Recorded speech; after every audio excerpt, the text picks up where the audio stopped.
maame no every sister no abro ne nua kese e ka tell say what to find 17 years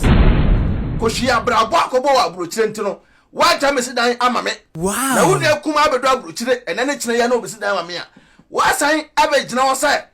ontua uka no ontua uka no de be japada amame aka wo ha wo ne sai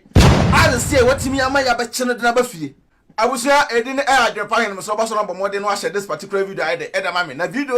bi a ehun ehia me ye pa because this sister bi UK na wale egu an ejina abusia so papa akoyema wonua ena ne ama na wale egu ama sabio enua buri enyina de abam ne maame ejina ne kon so ne maame akogina enua keto achi adentia edin adrepan aka Nkrataa mukinkon aka fufokin aka bemen fan yenu munya fom what so ba so no bomode no share video no mame tap send age made come aso asna person send this kafra mo no e de ko Ghana tap and American for them first time abra be here promo code adwenopan no abogu menya discount kama YouTube channel no Beki TV okwa no subscribe by the edam say the video bi atuma so nsa by the Ebeka Announce Boy Enterprise be your POPI the edam na Destiny Roofing and Steel Trusses about that some attachment nko pe bi na for simu dan abusia ye sister baako UK na me no ka say but story no kwan ya fa also start ye nie tie nie pa ansa na wa drop comment so ati ase ye sister no na o my Ghana mu na Ghana na ye sister ne de ewo no sabi na oye tire hairdresser ena ye maame bi efri eye sabio eye Abidjan na otai eba Ghana we Ghana ni ano Abidjan na ye maame ba Ghana Kumasi abonte so ena asem we de start free ye ena ye maame ne share papa ye sister yi ano Ghana na ode ye no ena ye maame ne ka kire say oh the way I will see etere kama yi de meboa amoye de akọ eye abrochira me woyi na ye nuaba ne busa say na abrochira hefa ena woman be ka kire nuaba ne say eye Abidjan unu so wo Ghana de a ye ka abrochira de a unya furo ka akọ so Ghana border nko de a ba bia ye abrochira de edema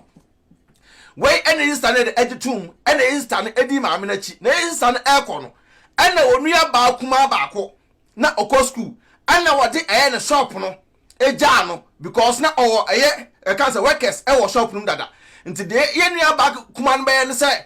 wo ba na o maye eye sales ama no what you say o maye account e maye system so da be o be keep eye scan bi na ye nua ba ne hia scan bi ana abusu afo pe bi di a o maye de o manya bi didi ene ye nua ba di shop no ja onua no ene sister no ekọ Abidjan ho no koduru honom no sabi okọ brand ho ase eye adwuma kama ema uma no enya ema adwuma no kokọ ye uma no ko bie eye hairdressing adwuma ni bie de ema no koye etira adwuma ho na didimu ni dimu ene wonya akwanya ene wo ye ase oba free eye Abidjan ho na uma no empe connection ma no na omra UK tenie pao ene uma no nya connection ma no ene enua ba no bedu UK no bedu UK no na nyame echa ade na osia bema sabi otum se ne bo bread eyie ene one bema eti enkura abem ye nua bai enkoto 1 plot of Ghana ye bread so enkoto 1 plot of Ghana ye bread ya wale sister yi enfa onua bia ya de Afri Ghana emai na we ene sister no eye say ko akọ start eye sabi o edan ema ne maame na maame ne nya ba bia de ada we ene sister no sa wata se dwene se da bi edan sie de enafom Mr. Tsem kusidan na edan no ebayi misika nyina ama sika no komu a esa ema back nti saade a me ma me so awo enkransia me na me ya panyini obi na oye odefo ye de ewum eti ekaba ko si saadan na dan ebe lock de a mitimi nwie dan no entantama ma me no sabi ma me wa abusuafie nti woni to say abusuafie de obi ahe dan tetel light break na betwa na sefo we any sister no edadwene say saade a member fa eye me nua ba na me shop no ja no shop no agu shop no de ja nua ba na agu wono so nya kwa betre abrochire UK 17 good years abrochire brabo enafom we na sister no ye na dwene say oba wakofa sa onua na ba se be ya onua ne beduru a na onua ne ya adwuma na bosia na obakwa okokoje ye no onua ne chia na sabi wo de bosia na koto abi eda na konua no aboa no na omunyina ka abom na omosi dan ama ommaame no na onua be ba ko ho na onua be ma nani so ohye eto otimi ko fa sa onua be ma na de emma because ono ba wanwe ya na anye de ankoye nti ba na adwum se sa ade a me ko fa oba na momunya de emra na oba tu kwan de a abusoni nyina na aye de na tu kwan ye stay sabi no no kwanete o kuro ne netie we no de to okunu anim e na okunu ka kire ne se akoso amansa enya ade a me atakofi mebo ayde adwoso me mpre na mpre chena because me metuo me abama me so me nua atu kwan esi dan se wa wo ye opa no ukofa wo nua aba na abro kire de se wo kofa wo nua aba yi ensem bebre because wo nua no bedura bosia na ye beko bank akwa je no ebe ye ka ontua oba ope okunu onim kwan fa so be dada okunu ena na adwa na obie ma okunu awia na obie ma no kitchen no de ma no na be ma ti oba ya ase abusua erom ko bank ekoje bosia mkoje ye no ena sa nursing ya aba UK nursing course se aba so UK e de asemeba we na ni sister no ehu connection mai bi se on apply sa nursing course ni bi nya de ama onua no na onua no emfa so nya de emra na sister no eye sa de ene fa na sister no tua agent ne ka ena ni nua ba no ebeduru ye nti visa na ni nua ba no de buy no obeye overstay nti obuy no ena ni sister no chene tra se adwa makofo ofri Ghana ba abrocha no enie nka me diska no ebe start ajapade kakra ama ye maame what ase na nese ska no ebe lock enti no ena mba Ghana Asɛm Aba be fa wide aba wa be duru dia mesrew e ka me boy enie £9,000 e ka na me boy e bank bosia ene nyame nukrani ye nua ba no e provide documents nyina kire ni sister no say bank am koye no e ka sabium ko boy enie connection mine ska metua enie nti mesrew sesia no mepo bi krata ama na da ye adwo because school na ba so ba beko no enya de school no o so be de obeko enu ti se unko school ni de ya ene ye mesrew mepo bi krata ama na da ye adwuma na true adwuma num no na wa ye de watua meka na se wotua meka na me de seska no akoma bank fo no na me no mienu nyina no ya bre mojani na yatimi akoye dan ama ye maame na ye wi a yatimi de enu be ma ya onso ho no aba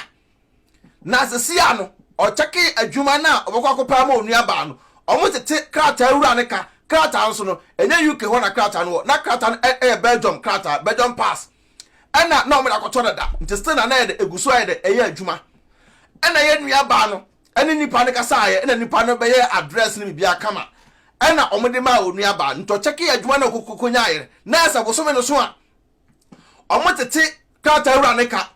atete no marketing kiti bi de efri mu a yenua ba no sika ebe ka nsem eye €800 na sa 800 no 800 pounds sorry 800 pounds because UK na we ene yenua ba no we ni sister na bro or the bank card ni nyina ye de e ma no na bank card no de ma no o twen ye se sa de a se abosome no so a e ka mahia eye sa 800 na abosome no so a o de ma me no aye de akotua e bank ne bosia no because omotete tiska ni nyina no na sa bank na sa abosome o twa 800 pounds ema bank no ela obusa ye nua ba no se ni sister kuma no se si an 800 pound na esem twama bank no e o yes esem de tua bosome so a san ena obetimi atua e da ma me nam na koto bank ho ena ofre ne maame e wo video call bibia se adanse enti no omonye dey omon record bibia nye de ento we ena enua ba kuma no ka che ni sister se sa 800 pound de otimi nye dey entua nyamenim no krani o baba akwa de e wo fie azo hwe sa akora no anu nti do betima tua ma ye sister panyin no e ye 500 pound tie ne pa o omo kama anti ase e de e ye adwuma nti na se sia no ye ne ba panyin na tase se 500 pound e na betua de e da ma no se na be ya abosome so a obetimi da kwoti e ye eka no so bi na nkakra motua wie e na akodi tiri ne ba panyin no kra no ni ne ba kuma no ba no ontwa dan ka ontwa ni ngufie ni fie a wo na okuru tim no eho ana ni sister kuma no e de etie na obeduru ya na start adwuma no ena ne suban esesa ye because oba wo fro ne de o de ni sister form de dan form tenie pa na share video ne de ema me na ho hia me ye pa because obetima de ato o de ni sister form it was start adwuma no ena ne suban ye de esesa ye ne suban esesa ekoduru sei sika ese otua no bosome so ya na ne nua ba panyin busan sei eno bosome aso na pay na waje no media me pese control card no wo ho mesrew kona koyi esa 500 pound no e fa ye de ebre me because nipa no a eye ono ankasa ne krata no de online banking nti nipa no tene de eye automatic nti meso me de me hia ene nua ba kuma no ebe ka che ni star no se me ba abro kire nchai me oba wo fie ti sister me ba so na me de ka e o machi tie o ye say fidie chi abo a ne sunko eja no so a ne sunko obofo kakra be kan e na ye nua ba kuma no e na so be twie sister panyina de adi e kire no kwan a mafia we e ka kire no say sese no de ka wo fie the first month no o tun twa afa ne pound no ma ne time ye nua ba ne nya abotre first month atwagu second month atwagu 3 months abeto so eno na me sikai bank bosa na mkobo ye esi ama wale akura egu wo ma me ni me kuru ntam kura no problem aye de abaye ntam adenti na obaye anu adi nche di mako e ka asema ye ho wo kan wasem na unni sabi o bohye so afra no ne bo ofuni sta panyin no e so le na afre wo start sani nua ba panyin na kire ne ma me o Ghana o sani nua ba panyin kire ne ma me o Ghana say ayo baye no ena ne sister tiri mo den ena abrochire de wo ya dwonya ska se won twa dai kanti no onim se ska na e ba eguna account um nti do pe no ye de wo de eye enti osase ye de eseni ne ba panyin kire ne ma me o Ghana e ma ne ma me di kan be fa ne ne ba panyin no ho tan e se ntrim wei ena lady one day no kwa adwuma baye no ka che ni sister panyin se menya akura no aba be control me menya akura ena aba be ye de aba shem so sa dia menya dan obi one room timi 12 ru no kunu fi ai de akọ ye nua ba panyin say osuma moja bai na wo feli wo kuranim ama okuru ka chen say sa me ka kire mi tuofo ana wanya de ana wantie ne sister panyin ahwe ma ne nua ba no esa no makoy satam visa na kitana student visa de bai na ewu obi krata ana ogusu de ye adwuma ne nua ba no anko sere ankyere krata ewura no ana ofre ne maame wo fie no tuna nim say maame me maame minua kuma be fa ne ba ya me frɛ wo gina so ene abusu na e ka asɛm no yenua no woni ne bocha so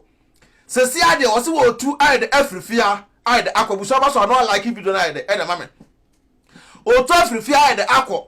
ne maame ka kyerɛ sɛ ai wo de manu ntu nkɔ na ebi on so pena so ndwie unu kuro tintin wo kwa skaro betua 4 months abeto so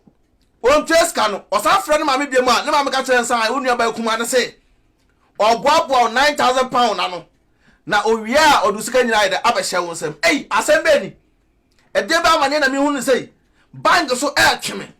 sika me ne me kru ne mabedidi no ena sabi o metwe na me akotua bank ka ade na me nua bai obabu me abra me sun wei na ne sister no ede ahote ka kire ne sei abaya enya mbufu ewa abrochire ha na ne sister panyin no so ene ne bra ba akono Ghana no fine ena ko fra ne bra no sei weni ena akoso amansa ebeduru ya ode me fa so se wo sai mu nyina mo chance because obae no na ka after no una ka beba ena ma ne bra no start say obekansam atrenista panyin no ena otrenista panyin no say sister minu aba kuma no one maame aye ba ko na no kra no maame edi komo ofon so no asema meti ya wo ka ene say land no wakotua ka na aka mesefo a o mabetu foundation a started dan no na se ni aba kuma na no ba abroche na anu yayi no ono be san ni stara betra abroche 17 years no akosi dan o Ghana o ntwa ni staneka we na ni stanete ye e no fra ne maame no busa se maame adentina bibi se ekoso na oba tampa so o pe nyina asem a o nka no kure enkyere me ansana ne maame ne be ka che so we na sanya asem bia wa kwana ntima ye japade maame na onu ekuma aba no ba ye japade maame a se esi hɔ a na nnu aba no se maame na se nya sa ne ka no ye ka ne se oba ontua ka na mkobo bosen o bank na wie na me nyina nka mom ye me ye japade ma wo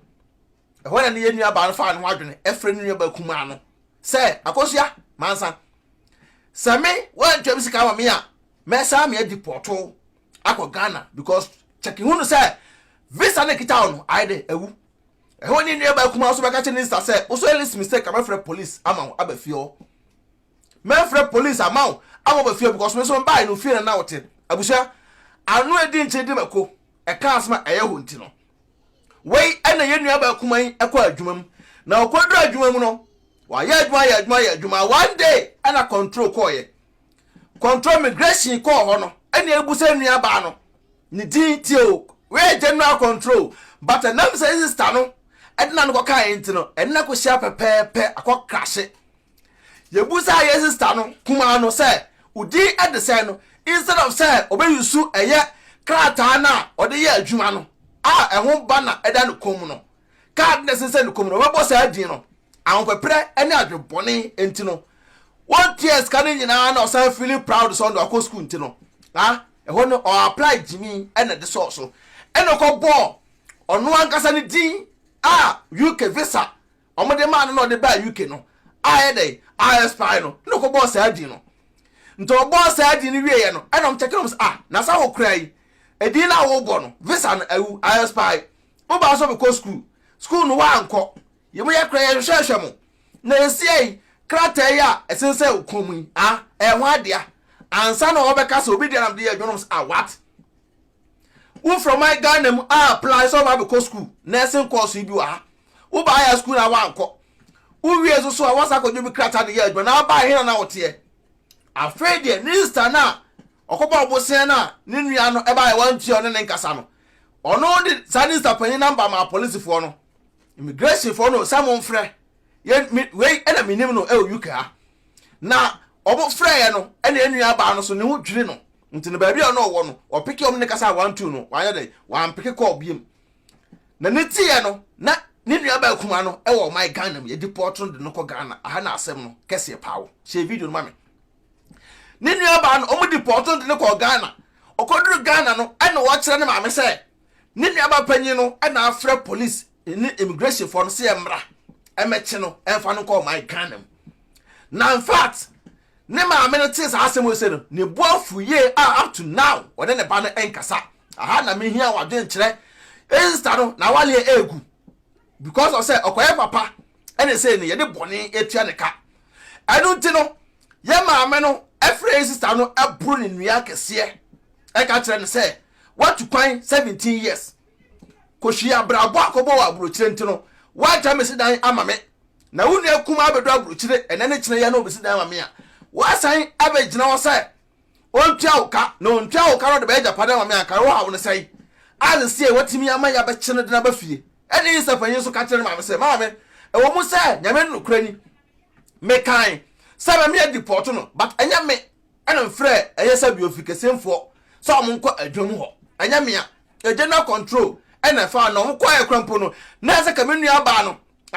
edin na obo na se ko bodin na ode ye adwuma no na ni kwa so obo no ankasa ne din a ode free Ghana e ba UK ho ne maame no so nte ase because so se fiefo nde omo nte ase no ewo akire ena me no ka sei ye maame na brace tane nua ama insta no so no ababia me ne nya adwene ne se unim se wa anya enkani kwa se ka dua no kra no oboda ho ha ho se ukopa panyimfo me akoda na dua no ye ni obe so bo ka be fa na million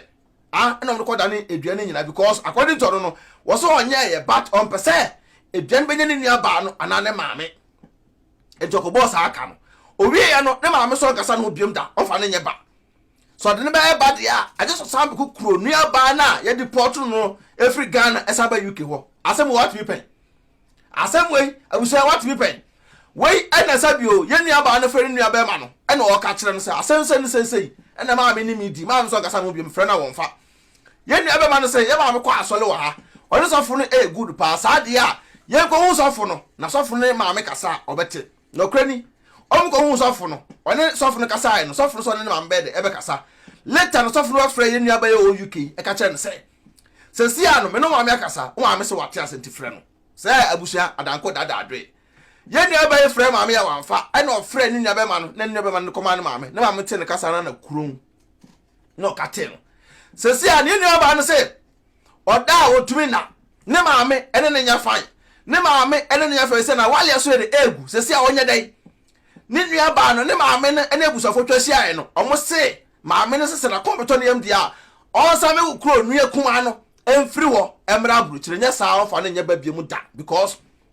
otu kwan wo tama eja pade ama no ni nua ba kuma no ene timba eja pade ama no on about time for saa de we say me adwenpan ne for adwen kire bra but to me ne de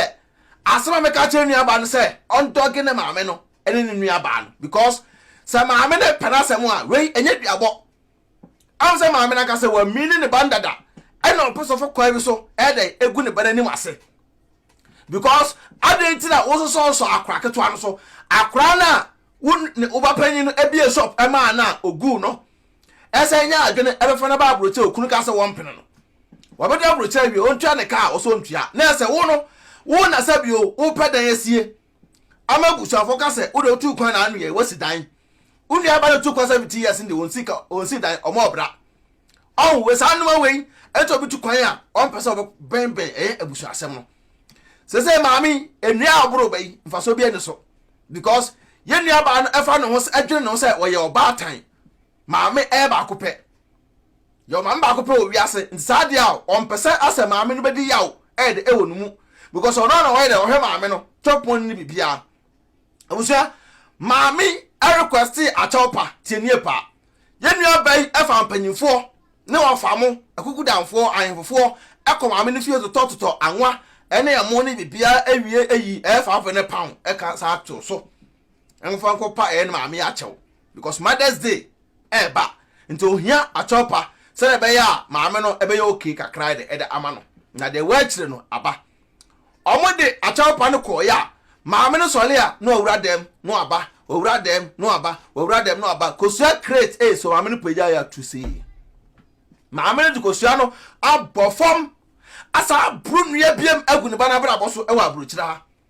aka tom se omfa saa no mo ba nyina nye de enko na maame nti woni mpefe pa se onya chopa no ntumu a oma wo bana bosa aka na yede na me kwa me hunu achopa bi ewom me adwempa ntumi ne de yensa no betie mi abusa se maame no se ofa yensa nya ba biem nti agya adwempe kese ato yensa no so okuru so pa kire se na yere enti na asem se na wale ejina ekonkon ho but according to Zambia mesate en say be ma no de edo ba no kama pa be ma no say on forget na busua wa fa no say ne maame enti mimi ne de make a tenu ba no say be ma no agina tum so fa no say oba maame ena mbi bia no de enu aba dog o maame no ene unu aba because o maame no unu aba no o ma team ba ko anajo so ye ka so obi tu a o ma me nunu aba no omutubom nyame mpo na di won afofie ena unu aba beduru UK wona ya satan na kuso my Ghana mu nanka unu aba no anka san beba be se won Nkrataa o UK ho ko be se won Nkrataa o UK ho ama the end no be mo bo because the sidan se unu aba no ba ye nche o ma me no mpe ono nasem o tie ono nasem more than wo because onim sa wo de wo okunu e wo ma amotie ntompe wasem ma me no se scanner na recommend nyina no anso na ni o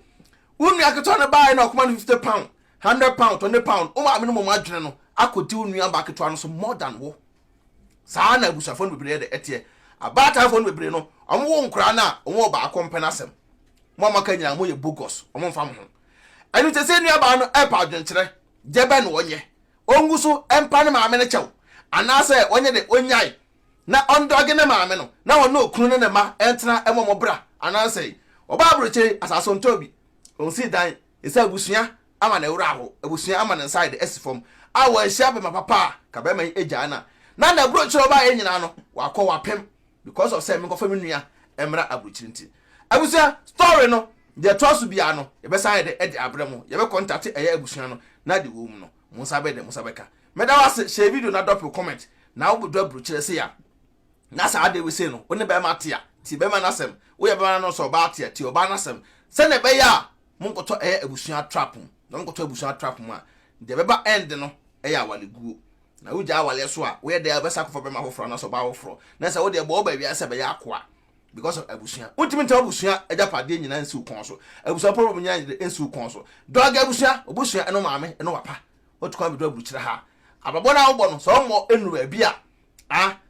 be do ba bia tum say we say de my okay pa dia forget to bia ye ni aba me adwen pa me ka chro say dog unua no eno maame mu na later no maame no we ba dwema na say odwene wo ho a obeba be pa wa chew wo so owu mensi wa menkọ o maame so wu onu wu na memma ho a menkọ tara bi na adwene ho na owu na wo bo hu so kwa ne sama be fa wo aka ho de wakọ because o miniu e wa asase so obesa atwon do akọ asemado unu kro no man trance na muni di na muna bibia ni wiase a ebe yo YouTube channel ya Beki TV watch and subscribe my send be video bi aba won sabeka story ne beto aso ayede edama meda wase abusua no munye de munhye mode be ma no do yere o yesu do kunu se ne be ya montem ebe bokọ medu wesia edin eya adwempan peace out. Adwempa hene otwa supere kwabrafo waye kwa bibrim han bafo otwa burumu wode putupuriye buraburu ma mansan wo fufuo tom tibi